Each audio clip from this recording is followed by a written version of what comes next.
Nitecore has a new addition to their keychain and small EDC lights with the TUP. It's capable of delivering 1,000 lumens briefly and has a small OLED screen to let you know what mode you're in, lumens, and how long the light will run. Thanks to Nitecore Store for sending this to me to take a look at. One quick thing I wanted to mention, guys, before I get into this review is if you're a subscriber of mine, please make sure you click that bell icon so you get notified when I put out a new video. It seems like a couple of the last recent videos just haven't been getting many views. So if you could click that icon, that way you'll be notified and you can see the latest video when I release one. Here is the packaging that the light comes on. It's a little bit different from the black and yellow boxes that Nitecore has had in the past. Instead, it's kind of a little bit more like the Concept 1 boxes. On the back, it tells the information, kind of some features, headlines. Inside, the light's held in this clear plastic holder. You get the accessories, the manual, a power cable, and this loop here for attaching it to your key ring or other device if you want to. You also get this Nitecore Worldwide Warranty Service card. Nitecore Store, when you buy this from them, they also include this quick operation guide. I really like this. Not all stores do this, and I find it pretty useful to get up and running without reading the manual. Construction of this light, it's similar to the other keychain lights Nitecore has come out with recently. Here's the TIP, for instance. You can see it's that two-piece clamshell, as is the TUP. It's this two-piece aluminum. You get the lens up front, which is centered there nicely. It's kind of got this square head. It's all held in place with T3 Torx screws. I didn't do a disassembly because that's been done before by others. In the hand, this feels really pretty solid.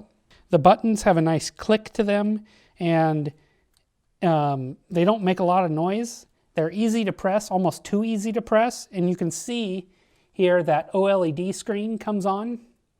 Now that refresh rate is what you're seeing on the camera, but in real life I don't notice it being a problem, and mine seems to react fairly quickly. Other reviewers have said they've had some speed issues. While we're on that topic of that OLED screen, while I've got it kind of focused in here, you can see the voltage. Mine's at 3.98 volts, so not completely full. Then when you click up, you get the different runtime modes there. And if you just let it go for a minute, it tells you how long it'll run in that mode before stepping down. So at this battery level, it'll run at that high mode for 2 minutes and 33 seconds. If I press and hold, I get the 1000 turbo at 18 seconds it's going to run for. Kind of neat. I'd expect the aluminum of this to scratch if you did decide to put it on your keys, as that's a pretty rough environment. On the back of the light, there are two small O-rings where you can use to attach a keychain or the included attachment there to make it a little bit easier for you. The clip on the back here is large and substantial. If you desire, and it's pretty deep carry, so if you desire to put this in your pocket, it'll work well there. It's pretty substantial, no problems with that clip at all. They've done a nice job there. And on the side here is the micro USB charging port. That this cover's a little bit hard to get off as well. You have to kind of get a fingernail or knife blade underneath it to pry it open here. You can see I'm kind of struggling just a little bit. So there it is. The overall length of this light is 70.3 millimeters. Width is 26 millimeters and thickness is 25 millimeters at the head without the clip. This light is IPX54 rated, meaning it can withstand dust and splashes of water. And here it is on the dollar bill to just kind of give you a size reference. If I compare it to the TIP on the right there in green, you know, lengthwise they're pretty similar. The TUP is a little bit longer. The tip seems longer with the keychain attachment on there. The biggest difference is thickness when you look at it side by side. That TIP is just a ton thinner. For me, that makes a big difference if I'm going to carry it on the keychain. It's over 50% thinner. For me, the TUP is just too thick and large to carry on my keychain. The Olight i1R that I reviewed several months ago has been my go-to just because of its small size. And if you look at it head on, that's the diameters. And here it is compared to a standard household key in the US. You can see width-wise it's fairly similar, lengthwise just a little bit longer. So it's not huge, but for me, again, it's that thickness standpoint. It's just a lot bigger than a key. It's bigger than I want to shove in my pocket. if maybe you put your keys into a bag of some type, or ladies, a purse, I don't think the size here would be that big a deal. The Nitecore TUP uses a Cree XPL HD V6 LED in cool white. Its reflector provides a hot center with minimal spill. And we can see that here pretty well on video and better in my night shots. It's kind of similar to a TIR optic. The front lens is plastic here, which I would have some concerns about getting scratched if you were to put this on a keychain light, because that's a pretty harsh environment. And since turbo only lasts 30 seconds at a time, heat isn't really much of a factor. My runtime data on this one got corrupted, and what I can tell you is that it ran for more than 5 hours. I ended up going to bed with it still on, and I think that's maybe why my data got corrupted. Low voltage projection kicked in at 2.9 volts, according to the OLED screen here when I recovered it in the morning. I didn't do a runtime test on turbo because you can't lock it on. Turbo is momentary only. You can re-trigger it, but it's just something that, I don't know, hard to do turbo on. You'd have to sit there and consistently re-trigger it. When you do that, the light warms up, but it does have thermal protections built in as well to prevent harming yourself or the battery. Here are my night shots for the Nitecore TUP, and this is 1 lumen. I'm out here on my snow-covered deck, so it reflects nice. Without adjusting the focus, you can see the screen shows up pretty nice at night. Bumping up here is 15 lumens. Throws quite nice on my deck here. This is really all you'd need to check the mail or something like that. Here is 65 lumens as I get up a little bit higher here. We can see it throws the nice into my property there. And here is high mode of 200 lumens. It's nice in front of you, no problem. It throws to the end of my property pretty well. Remember, this is a small keychain style light. And then here is the full 1000 lumens that it's capable of. It's a nice broad beam. It's a really nice even beam too. It's not I wouldn't call it a flood, but it has no hot spot. It's a nice cone of light. Throws to the end of the neighbor's property well. You know, for 30 seconds, this is a ton of light.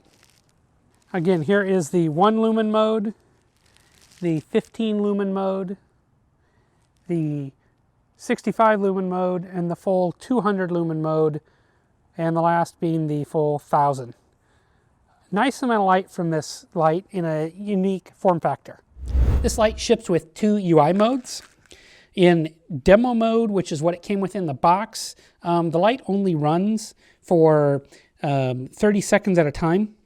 Nitecore says this is for EDC use, but I'd prefer to manually turn the light on and off. If my task takes longer than 30 seconds, I don't want to have to re-trigger it. I really can't think of a legit reason why the light has a demo mode and why it comes on by default.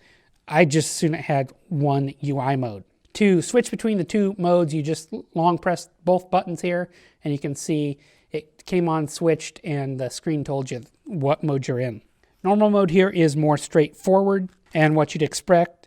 The light starts off here in moonlight mode of 1 lumen, and then linearly goes up as you press the mode button. Moon is on 1 lumen, then we have 15 lumens, 65 lumens, and 200 lumens.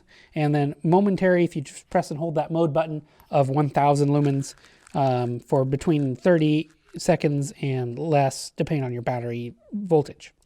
The light has 2 buttons here. You basically got a power button and then a mode button. Pretty self-explanatory. The light does have direct access to low and turbo. To access low when the light's off and not locked, you press and hold the power button to access that 1 lumen mode, as you can see here. I've got it on now.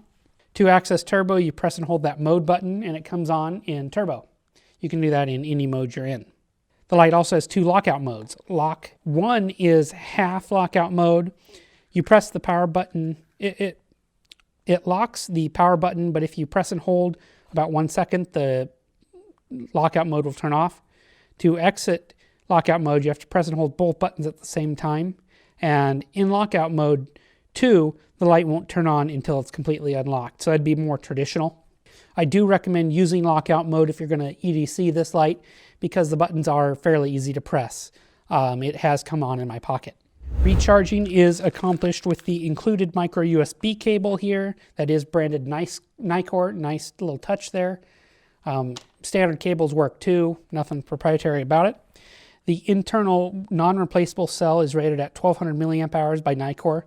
Charging speed from low voltage protection at 2.9 volts to full was right at 3.5 hours at a rate of about 0.5 amps. This is an appropriate charging speed for a small capacity non-replaceable pouch style battery like in this light. The light will turn on when charging or being powered from USB power source, so if you're plugged in, the runtime on this light is pretty much endless. For carry reasons, the TUP is a little bit of a fatty. It's really not that much larger than a lot of CR123 lights, like the Olight S1R2 or my 47's Mark Mini Turbo, but I just don't like how it carries in the front pocket as well due to that square shape. The clip on the TUP is substantial and really very nice, and it holds up well. Like I said, in my opinion, as a keychain light, this is probably a little bit too big to put on my keys, but if you wanted to put it in a bag or purse, I think it'd work well. It also works really well as a hat light. That big clip allows you to just slide it on just like that to a hat, just kind of like this. And it's light enough that it carries nice and provides a good amount of light. So it might be a good option to keep around for that type of task. So for me, the pros are it's able to power on while being charged and running off a USB power source. I like the OLED screen that shows lumens and an estimated runtime. And if this proves to be durable, I think more lights should have it. I like the nice beam pattern. It throws pretty well for a small light. It's got a great clip and construction. It makes for a great hat light. And it's got a pretty large 1200 milliamp hour battery for a light of this size. The cons for me are the buttons are too easy to press, meaning lock mode is recommended highly for EDC use. I'd prefer to have to hold lock a little bit longer to not trigger it accidentally. Turbo of 1000 lumens works, but it's only in momentary and it's not quite the same as one you can lock on. And the light's a little bit too large for a keychain light, at least on my keys. My conclusion is the Nitecore TUP is the largest keychain style light from Nitecore when I compare it here against the TIP. And it falls into this gray area between categories. You could use it as an EDC. It's similar in thickness to some of the larger CR123 lights, but the square edges, in my opinion, make it seem a little bit larger. The clip is good and allows for a deep carry in the pocket, or means it's easy to clip onto a hat. It provides solid runtime and has a variety of modes, and mode spacing is pretty good. I just find myself reaching for a dedicated headlamp a little bit more versus clipping really any light onto a hat. We saw the Nitecore TUP offered in a high CRI version, which is what I've got here, with a little bit warmer tint. My hope would be they offer the TUP with that as well, because I think a lot of, especially enthusiasts, prefer high CRI. I know I do. The screen makes the UI easy to work on the TUP. The TUP would make a nice complete gift because the screen makes it easy to know what's going on versus knowing if you're in some lockout mode or something like that. You don't have to memorize a blink pattern or know what a specific LED color on an indicator light means. As always, guys, I'll have links to this light in the description below if you're interested. If you've got one or have been thinking about one, let me know what you think. And if you have any questions, I'll do my best to answer. Thanks for watching this video. Liking and subscribing helps me continue to bring content like this to you in the future. Happy holidays.